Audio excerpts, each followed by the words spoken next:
This is a regional tournament on the Poker Mega Hit here.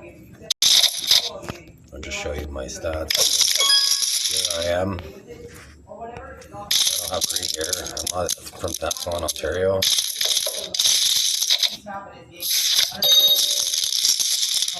Let's see my stats. So I'm, like I said, it's 29.11% of the time. Let's see that his win rate's really high. 39%. They're lying at it.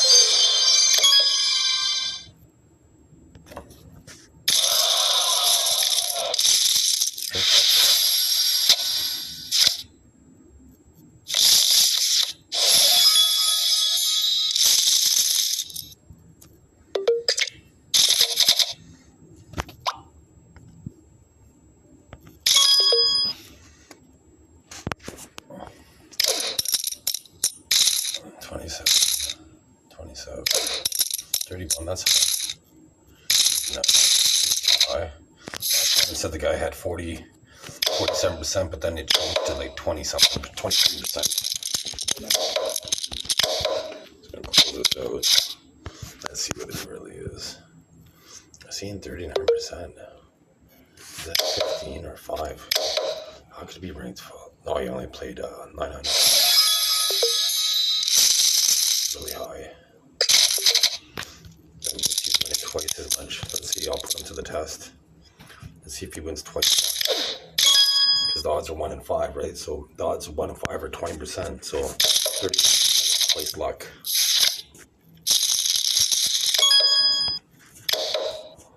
So that means he's winning 2 hands out of 5, and somebody else is winning 0 hands out of 5.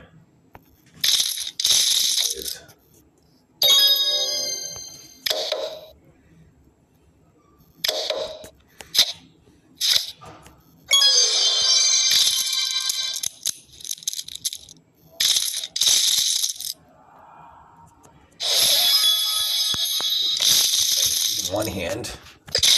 So let's see, I'll play him again. Let's see, buddy. I think he got 39%. Let's see. I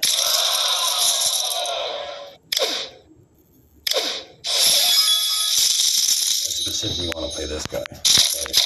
Just saying that he has 39% luck. 39% would be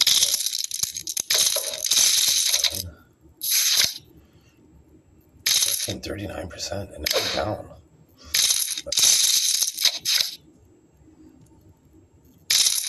Like that guy's 31.23. That's realistic, but 39%. I think it's realistic if he's not cheating. If he's cheating, it's possible, but.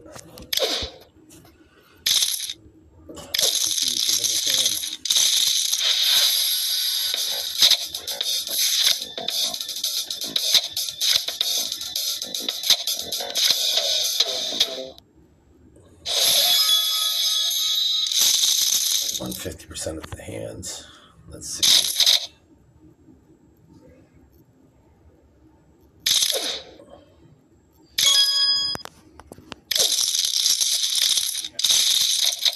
This guy's ranked 5, right? So that's so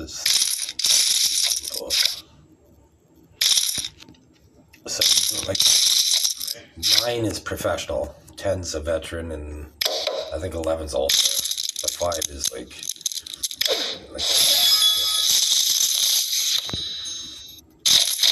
but he only played less than 1,000 hands, right? So, but that's insanely high. Around 32% is like exceptional. 39 is like off the charts. Not a real many website. I played. What was it? I think it was 6-handed. Was it? It was 6-handed. The odds were 16.67%. The odds of 1 in 6 is 16. And I was at 32% winning percentage when they had a webcam. Then as soon as I checked in my winning percentage, over the next 300 hands, they made me drop to 9%.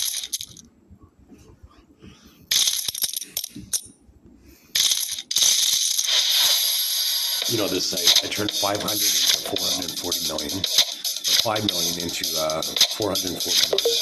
I must have busted. Yeah, see, this guy's playing 6. He's getting lucky. He's not a good player.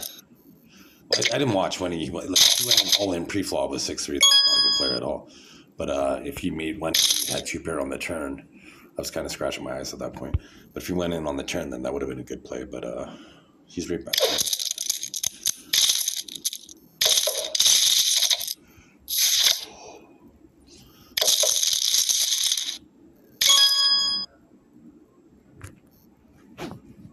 I don't think this guy has it at all.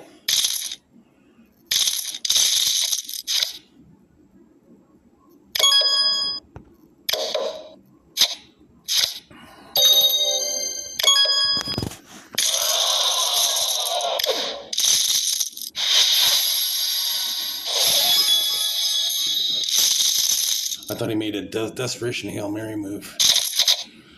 I got lucky that time.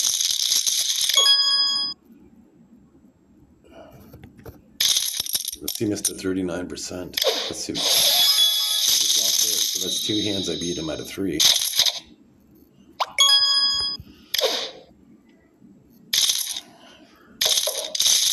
So he's 33% against me.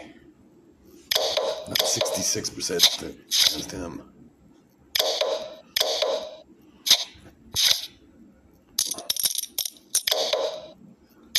When I first started playing poker, well, I guess the general rule of thumb is if you're playing poker against people, you want to avoid the really aggressive players at first until you get more seasoned. But then once you want to get good, you got to start challenging the aggressive players. Because that's what I do now. Like at first, I kind of would shy away from them, but then now every single time there's an aggressive player, like sometimes I'll let them run the table. Can't forget the king of that.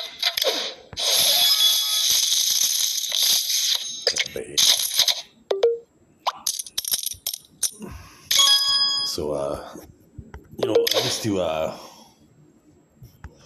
where's the flush?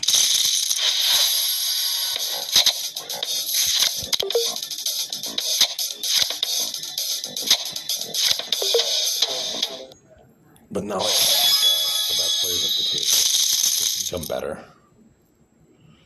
But I go after them. Like really, you can't really do it on this site, but on other sites, because the blinds go so fast on the site that you have to make too many desperation plays. Like look at it's already at 32K. You're forced to go too often. One thing I don't know, so maybe I'll check and see if you can use poker as everyone too much from that has the structure with the finish in the money. Like it's the slower blind structure. Like if they have $1,000 sit and goes, right? I'd be willing to spend up to an hour, $20,000, right? You'd be winning. If you won, you'd profit $1,500, right? How many people make $1,500 an hour?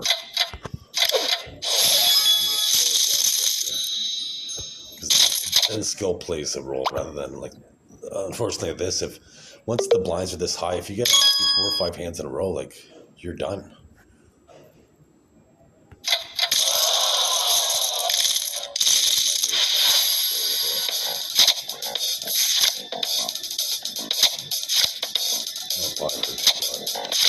Nice.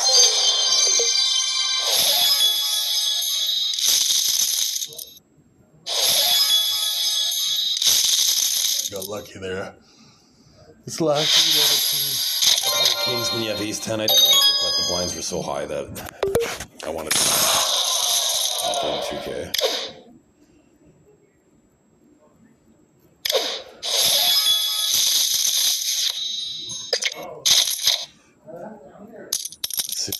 $64K now.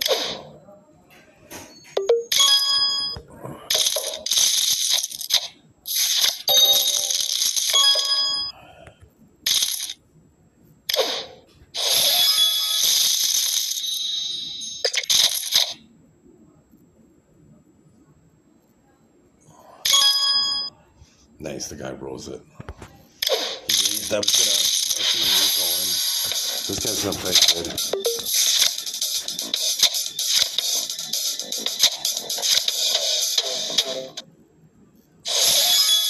I'm glad I'm playing. he's played the best so far.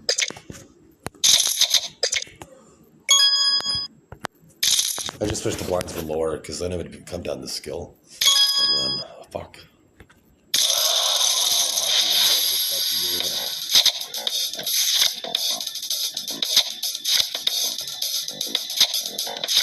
It came down to luck rather than skill.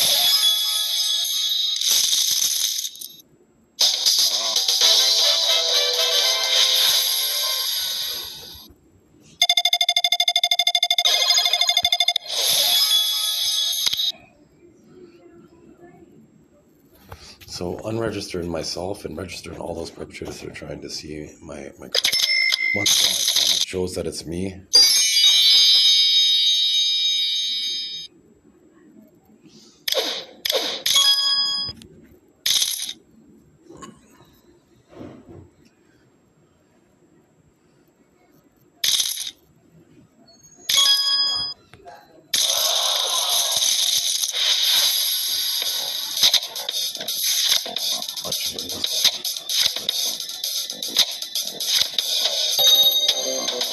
Could have gotten the top, but it was pretty.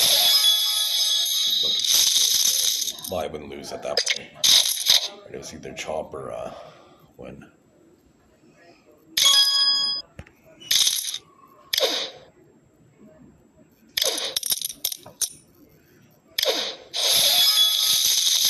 The bluff. And he checked them. Just peonies.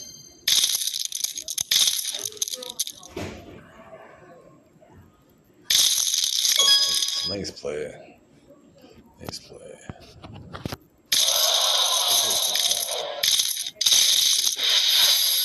Okay, so there's 9 cards I have to worry about. Unfortunately.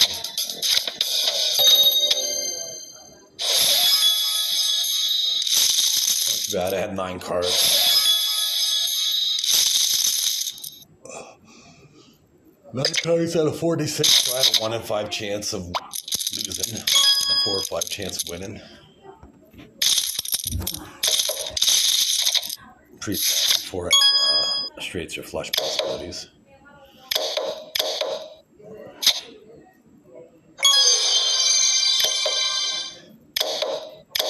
Okay, so that's strange. Good thing, no.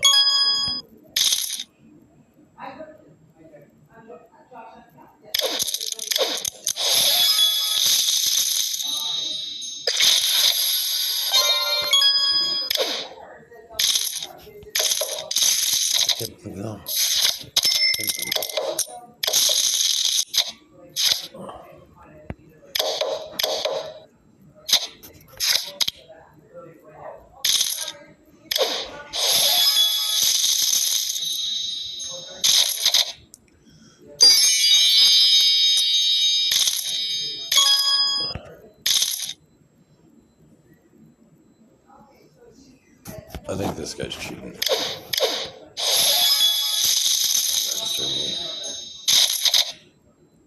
Suspicious play.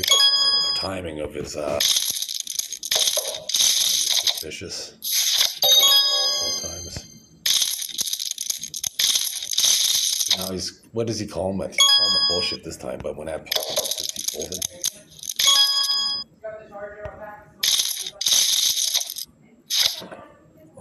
I thought he had a 4.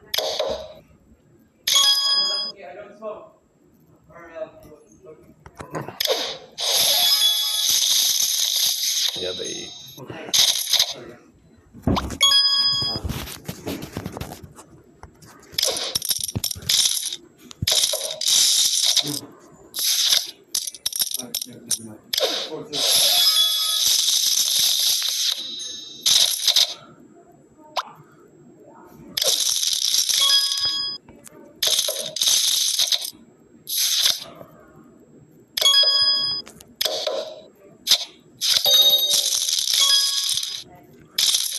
Usually they have the king or the 9 that way.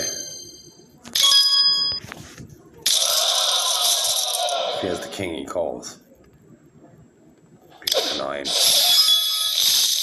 Or 8.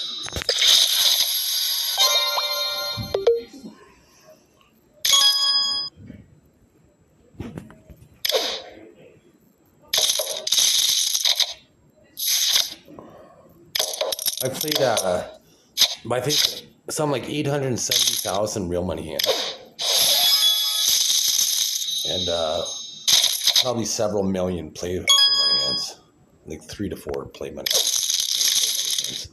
That's what I did once COVID happened. I needed to get a hobby that, like everybody else, was isolating. So I started playing poker because you can make money at it. I like video games and you can make money at it, right? So I wanted to master game, make money at. And so before I did that, like years ago, I was trying to even in the book, but I got a book from the library and I read it. And, it basically taught me how to be a professional poker player and being really strict and playing position. Taught me all about that. So I won a tournament. I came first out of 8,000 people, and then I didn't play for a bunch of years. Then I played. I played cash games, but I would never get invited back to the cash games because I didn't win, and because they would just play terrible. They play terrible. They're playing like if you play back then, especially how I was playing back then, like I pretty much you hit the king. Oh shit.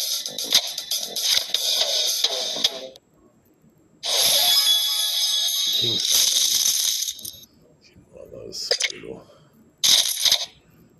At least I gotta see. Anyways, so I played a tournament in Scarborough, Ontario, Toronto, and I won the first tournament I played, and then I didn't play for a couple years. When COVID happened, then I put money online on Poker Stars, and I won a tournament out of 1467 within the first week of me putting money on. And then they changed it so I could only play against people in Ontario. And then, wow, 10, that's what's your luck? Good luck. But then I won 3 tournaments with over. I won first out of 8,000, first out of 1462, 67, and then first out of 1252. I won a $5 tournament and $10 tournament, and PokerStars updated their software after I won those tournaments. So it was suspicious, and I have them on this site. You know how I showed them one card? I showed one card when you could fold. You could fold and show one card or only 2, and so I have video evidence of me folding. One of my opponents folding one card and not showing the other card. But every time when I would go to fold just one card on PokerStars to kind of try to taunt my opponents, they'd show both my cards, so they would rip me off that way. And I was about to win. I had a good chance of winning again. Anyways, another $10 tournament, and somebody disconnected, like they hacked my phone, and they disconnected my Wi-Fi from within settings, like not just at the top here where you could where it says Wi-Fi or whatnot. It wasn't there. It was within settings. It was like some random thing. It took me about 8 minutes to figure it out, and then the same time simultaneously that my internet connection, Virgin Mobile, disconnected. Right, so somebody went on my phone, and then Virgin, my internet went out like at 1 o'clock in the morning, right, which is suspicious. And they didn't ever, like, why would they do like service updates at 1 o'clock in the morning, right? Why not 4 in the morning when people aren't on their phones, right? Or why don't they ask you, right? They didn't do any service updates, but and basically I got ripped off, and here's the sucks right here. There's the sucks. That player, Jennifer, wasn't a good player 20 years ago. She was mediocre 20 years ago, and she thinks that she could compete 20 years later. It's like, if you're just in the middle of the pack 20 years ago, how do you expect to compete with the top of the pack 20 years later? You're a fool, right? She chases her flush draws too much. Jennifer Harmon, she chases her flush draws and straight draws too much. I punish those people. You have a 1 in 5 chance of hitting your flush. On the flop, you have 2 cards that you see, and then 3 cards that you see on the flop. So that means that 5 minus 52, that's 47 cards. So that means you have 9 outs for your flush out of 47 cards. That's less than 1 in 5 chance of hitting. But then you would have, say, 6 additional outs because you have 2 cards, right? So you would have, so just say you had 9, 10. you'd have the 9 outs for the flush, then you'd have 3 9s and 3 10s. So you would have you'd have 15 outs out of 45. So your odds are 1 in 3 to hit, right? But but in that scenario where you had 9 10 and you had a flush draw, if you hit your 9, chances are it's not the highest card, so you're not going to have top pair. So you shouldn't count that one. The 10, you shouldn't count that one, right? Maybe if you have ace king, then you could count the 3 additional outs that you would have for the top pair, because there are lots of hands where you could win with top pair, right? Like just one pair. But then there's a lot of, like, sometimes you win with no pair, right? But if you have a pair of 9s, very rarely are you going to win. Like if there's a low flop, like say maybe 6 7 4, and then you have pocket 9s, right? Then you have a good chance, right? Like especially on the flop. In that scenario, you might want to go all in on the flop because and hope that somebody has ace king, because most people ace king is a drawn hand. That means that you need to hitch your cards to make a hand. So it's a drawn hand, right? So people, they feel invincible, especially new players. They feel invincible with ace king because it's pretty, especially if it's suited. Right? The only mathematical flaw with Texas Hold'em poker is ace king suited is rarer than pocket aces, but doesn't have a higher value. That's the only mathematical flaw with Texas Hold'em poker. But so other than that, like so if you have pocket 9s and that low, like say 6 7 4 flop or whatever, then you would have to worry about 6 7 4. So 5 5 8 you would have to worry about, or 5 3. Those are unlikely hands that people would play, right? So if you have pocket 9s or above, then you'd want to jam in that scenario with the heads up if you're only against one other opponent in the pot, right? But if you're against multiple opponents in the pot, you would want to jam occasionally, but not all the time, right? Because you might get, with the 6 7 4 scenario, you might get somebody that calls with ace 7, because that's a playable hand that pros play occasionally. Like ace 7 suited would be a good hand to play occasionally if you're a pro, right? But once I seen this one guy, I forget his name. I only seen him in one tournament, but he dominated. He had like stacks of chips, and he was playing like any 2 cards, right? So I'm like, wow, how does this guy? I want to play like this guy, right? So then I started watching, because when I played online, what I started to do was, if somebody was really, really tough, I would try to emulate their style. Right, be like, okay, well, how do they play and how do they beat me, right? So at first, when your pride gets hurt when somebody bluffs you in poker, right? But when they bluff you, you now know how to bluff somebody that doesn't know that move, right? So you got a new tool in your tool belt that you didn't know before. So when I show these people those bluffs that I make, like typically I would have the hand, but really they shouldn't get upset or anything.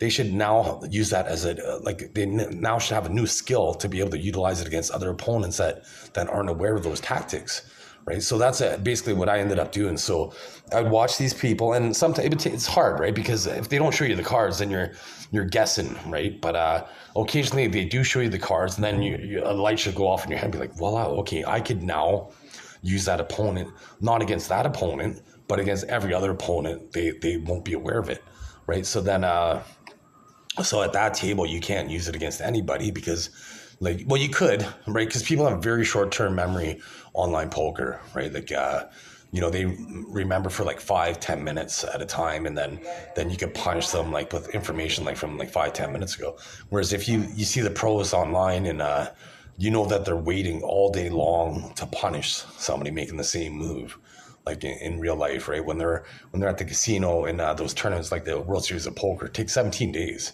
right? So you can watch somebody, and you when you're not in a hand, you always have to pay attention to what they're doing, like your opponents, like online, and especially at the casino, right? Because they're not paying attention to you. Like when I'm in the hand, my name's Christian, right? So when I'm not in the hand with them, they're not like, okay, what's Christian thinking right now?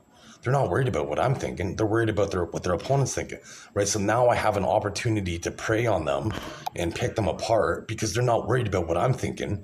They're worried about what their opponent's thinking, that they're trying to win the pot against, right? So that's the best time to utilize information against your opponents, is when you're not in the hand.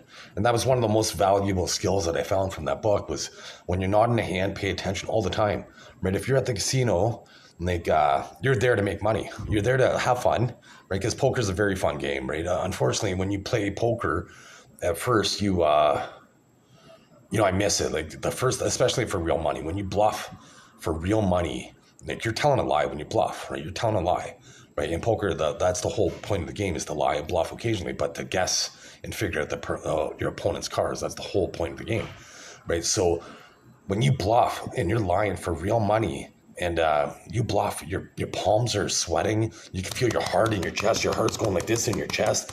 And it's such an exhilarating feeling, because you're like, oh my God, can they see my tells, right? Am I sweating? And your eyes, you're thinking your eyes are like this, right? Because you're bluffing, right? You're lying for real money.